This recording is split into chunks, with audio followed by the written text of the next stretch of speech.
Hello everyone, आज हम 2022 का एग्रोनॉमी का जो जेआरएफ एग्ज़ाम था उसके पेपर की एनालिसिस करेंगे कि कौन सा ऐसा टॉपिक था जिससे क्वेश्चंस आए थे, कौन सा ऐसा टॉपिक था जिससे बिल्कुल भी क्वेश्चंस नहीं आया था, पेपर का लेवल कैसा था, इजी था, मॉडरेट था या डिफ़िकल्ट था, क्या ऐसा ट्रेंड रहा है। जब जब आईसीआर कंडक्ट करवा रहा था तब तो सब सही चल रहा था, उनके एक ट्रेंड चल रही थी, पर जब एनटीए का जो 2 साल से क्वेश्चंस आ रहे थे उस ट्रेंड के हिसाब से क्या क्वेश्चंस नए आए थे या वही क्वेश्चंस रिपीट हुए थे, इस सारी चीज़ें इस वीडियो में आपको बताने वाला हूँ। तो यहाँ पर मैंने बहुत सारे टॉपिक्स लिख रखे हैं, शायद आपको दिख भी रहा होगा, जैसे स्टैटिस्टिक्स लिख रखा है। ये एक ऐसा मेजर सब्जेक्ट है, अगर आप स्टैटिस्टिक्स के बारे में बात करोगे, ये एक ऐसा सब्जेक्ट है जिसमें से 1-2 क्वेश्चंस तो ज़रूर आते थे, मीन से, मीडियन से, मोड से, या फिर डिग्री ऑफ फ्रीडम जो एक्सपेरिमेंटल डिज़ाइन है। आप टॉपर्स की बात सुनोगे जो रैंक 1 रैंक 2 हुए हैं, उन्होंने भी बोला हुआ है कि भाई स्टैटिस्टिक्स को इग्नोर मत कीजिए, स्टैटिस्टिक्स से डिग्री ऑफ फ्रीडम और mean, median, mode, experimental design, flip plot में तो बहुत सारे क्वेश्चंस इससे पूछे जाएंगे, इसको नेग्लेक्ट मत कीजिए। पर इस बार स्टैटिस्टिक्स से एक भी क्वेश्चंस नहीं आया, ठीक है। जैसे एरोमेटिक प्लांट्स है, आपके सब्जेक्ट में दिया गया होगा आपके सिलेबस में कि जो मेंथा है, आपकी मिंट है, आपकी इसबगोल है, आपकी लेमन ग्रास है, उसमें से भी कोई क्वेश्चन नहीं आया। जो हर साल 1 से 2 क्वेश्चन तो ज़रूर पूछे जाते थे, पर वो भी नहीं आया इस बार। हिस्टोरिकल इवेंट से भी कोई क्वेश्चन नहीं आया, जैसे कि राइस का कल्टीवेशन कब हुआ, मेज का कल्टीवेशन कब हुआ, उसमें से भी क्वेश्चंस नहीं आए थे, जो एक क्वेश्चन हर बार पूछता है, ठीक है। एक्सट्रैक्टिंग एजेंट, जो आप सॉइल साइंस में पढ़ते हो कि कोई भी ऐसा न्यूट्रिएंट है उसको एक्सट्रैक्ट करने के लिए, उसकी स्टेटस जानने के लिए, सॉइल में अवेलेबल है या नॉन अवेलेबल फॉर्म में अगर जानना है, टोटल फॉर्म में जानना है, तो उसको जानने के लिए एक्सट्रैक्टिंग एजेंट की ज़रूरत पड़ती है। तो हर साल ये पूछता है न्यूट्रिएंट के लिए, तो उससे भी क्वेश्चन नहीं आए थे, ठीक है। ग्रोथ एनालिसिस पैरामीटर्स, अगर आप देखोगे जैसे relative growth rate, absolute growth rate, leaf area ratio, ठीक है ना, तो इससे रिलेटेड साइंटिस्ट कोई भी कुछ भी करके ना इससे क्वेश्चन पूछते थे, पर इस बार भी ये नहीं आया। ये तो बहुत इंपॉर्टेंट है, जैसे कि मैं बताऊँ ना, ये स्टैटिस्टिक्स वाला और आपका ये हिस्टोरिकल इवेंट, एरोमेटिक प्लांट्स और ईसी वाला, इकोलॉजिकल एडाप्टेशन वाला, ठीक है ना, ये जो मैंने टिक किया ना, ये हर साल पूछे गए। ऐसा नहीं है कि 1 साल गैप हो गया उसके बाद, नहीं, हर साल, ठीक है। पर इस बार नहीं पूछा गया। जैसे EC, ESP, pH, saline soil, problematic soil आपका यूनिट होगा, देख लीजिए उसमें EC, ESP, pH of saline soil, alkali soil, saline alkali soil, उससे भी क्वेश्चन नहीं आए थे, ठीक है। इकोलॉजिकल एडाप्टेशन, जैसे कि ट्रोपोफाइट्स, मेजोफाइट्स, स्किफोफाइट्स, जामोफाइट्स, उससे भी क्वेश्चन नहीं बने। हर्बिसाइड जो ट्रेडनेम है, हर्बिसाइड की रिकमेंडेड डोज है, ठीक है। कॉमन नेम ऑफ वीड्स है, ठीक है। एग्रोमेट्रोलॉजी के इंस्ट्रूमेंट, उनमें से कैसे क्वेश्चन नहीं पूछा, मुझे समझ में नहीं आ रहा है। इनमें से भी क्वेश्चंस नहीं आए थे, एक भी इंस्ट्रूमेंट नहीं आया, ठीक है। सॉइल साइंस से बड़े क्वेश्चंस आए थे, ऐसा नहीं है, पर जो सॉइल साइंस का लेवल था उससे उस लेवल का क्वेश्चन नहीं आया था, ठीक है। मैं 1-2 क्वेश्चन आपको बताता हूँ। जैसे एक आया था सल्फर कंटेनिंग मिनरल, ठीक है। एक आया था आपका, एक तो सल्फर कंटेनिंग मिनरल आया था, एक आपकी जो क्लोटपीट होता है, ठीक है, किस साइंटिस्ट ने पहली बार दिया था, ऐसे करके क्वेश्चंस आए थे जनरल एग्रीकल्चर वाले, ठीक है। पर हाँ, सॉइल साइंस से बड़े क्वेश्चंस आए थे, ठीक है। उसके बाद यहाँ पर जो वाटर मैनेजमेंट का आप देख सकते हो, जैसे कि वेंचुरी मीटर है, ठीक है ना, जैसे कि आपकी वेयर्स है, ठीक है ना, रेक्टेंगुलर वेयर्स है, ट्रायंगुलर वेयर्स है, इनका फॉर्मूले से बड़ा क्वेश्चन आते थे कि फ्लो रेट का फॉर्मूला बता दीजिए, उसमें से भी क्वेश्चन नहीं पूछे गए। तो क्वेश्चन सर आपने तो इतना बता दिया, जो ट्रेंडिंग वाले क्वेश्चन थे उसमें से क्वेश्चन ही नहीं आए। तो क्वेश्चन कहाँ से आए थे? क्वेश्चन आए थे बेटा इन सब से, जैसे कि जीपीएस और जीआईएस से बड़े क्वेश्चन आए थे, ठीक है। क्रॉप फिजियोलॉजी से बड़े क्वेश्चन आए थे, और इन दोनों में ना, ये जो दोनों मेंशन किया हुआ मैंने, इनमें से ये क्वेश्चन आए थे, असर्शन, रीजन और स्टेटमेंट्स, इन दोनों में। और न्यूमेरिकल्स मेजर फोकस कीजिएगा बेटा इरिगेशन और वीड मैनेजमेंट में। मैं बार बार बता रहा हूँ, जो 2023 में अपियर होने चाहते हो जेआरएफ के लिए, मेजर फोकस इन दोनों में होनी चाहिए, इरिगेशन और वीड मैनेजमेंट की न्यूमेरिकल्स पे। बड़े क्वेश्चन आए थे, इजी था, पर बच्चों ने थोड़ा घुमा के दिया था और बच्चों ने गलत किया है, ठीक है।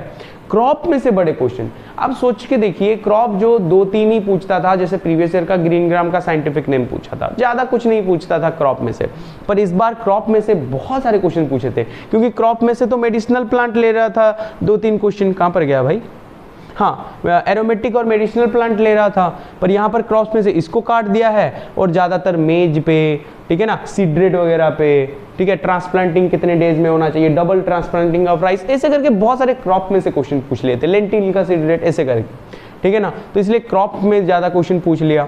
स्टेटमेंट और असेसन रीजन, ये तो आपको पता ही चल जाया होगा कि जो 2020 और 21 है उसकी जो ट्रेंड, मतलब ट्रेंड चल रहा था, ये दोनों बहुत आ रहे थे, तो इस बार भी वही आ रहा था, इस बार भी ये भी आया था।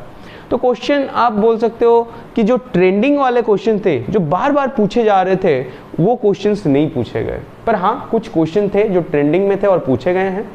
जैसे कि आप, हाँ और एक बहुत इंपॉर्टेंट बात मुझे याद आई यार, सॉइल साइंस में एक था आपका बहुत इंपॉर्टेंट सी चीज़ थी जिससे क्वेश्चन नहीं पूछा गया, नाइट्रिफिकेशन इनहिबिटर्स, ठीक है, और स्लो रिलीज नाइट्रोजन फर्टिलाइजर्स जो थे, स्लो रिलीज नाइट्रोजन फर्टिलाइजर्स, ठीक है, स्लो रिलीज,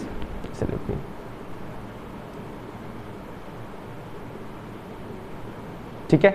तो इन दोनों में से क्वेश्चंस हर बार आते थे, ठीक है, पर इस बार नहीं पूछे गए, बेड लक, ठीक है। पर हाँ कुछ क्वेश्चंस थे जो पूछे गए हैं, ठीक है ना, ऐसा नहीं है पूछे नहीं गए।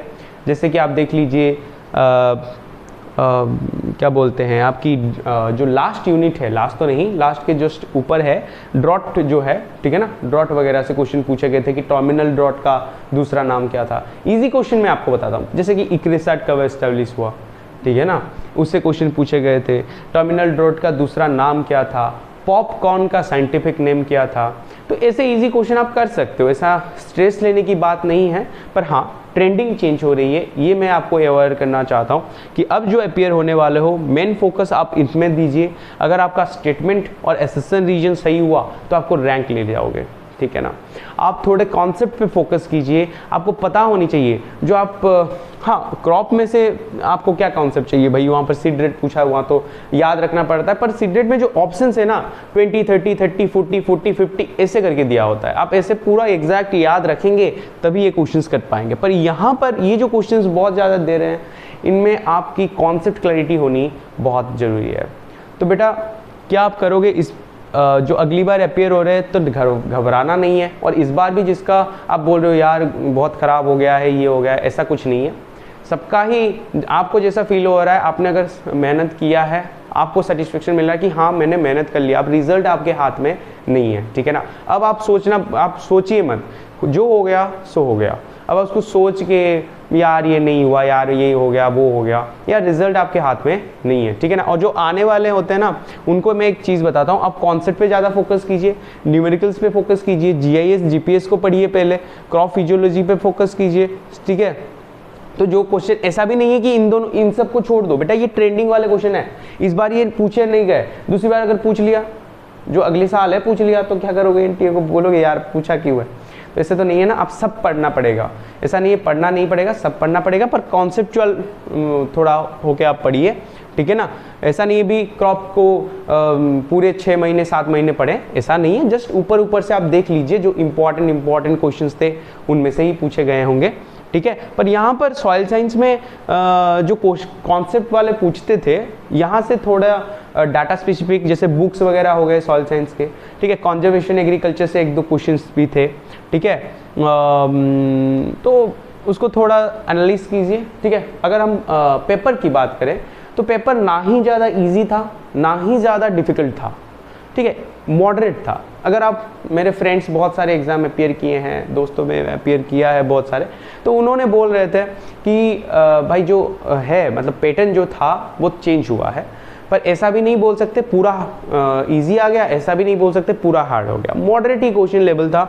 और अगर आपने 85 से ज़्यादा अटेंड किया है तो आप सेफ जोन में हो, क्योंकि इस बार मॉडरेट क्वेश्चन आया, तो 85 तो मिनिमम होना चाहिए, उसके ऊपर सही अटेम्प्ट करना चाहिए, ठीक है। मैंने बहुत सारे फ्रेंड्स 110, 96, 98 भी अटेंड किए हैं, तो ऐसा नहीं है, आप घबराना नहीं है बेटा, ज़्यादा फोकस आप न्यूमेरिकल पे दीजिए। अमित भटनागर सर का एक बहुत अच्छा बुक आता है न्यूमेरिकल्स, ठीक है, वो आप परचेज कर लीजिए, ठीक है, उसको प्रैक्टिस कीजिए जिससे ये आपकी पोर्शन स्ट्रांग हो जाए, ठीक है। उसके बाद घबराना नहीं है, आप बस पढ़ते रहिए, ठीक है, वही कॉन्सेप्चुअल बुक पढ़ते रहिए, ज़्यादा नहीं है, ऐसा नहीं है कि पूरा डिफिकल्ट आ जाएगा, मॉडरेट ही आता है, आप कर सकते हो। आप नहीं बता सकते पॉपकॉर्न का साइंटिफिक नेम, आप नहीं बता सकते कि इक्रिसाइड कब एस्टेब्लिश हुआ था, ये तो जनरल एग्रीकल्चर वाले क्वेश्चन होते हैं ना।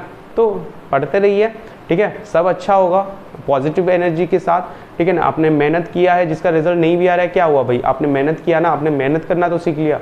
तो इसीलिए all the best for your future, ठीक है, ज़्यादा घबराना नहीं है, सब अच्छा होगा। Thank you.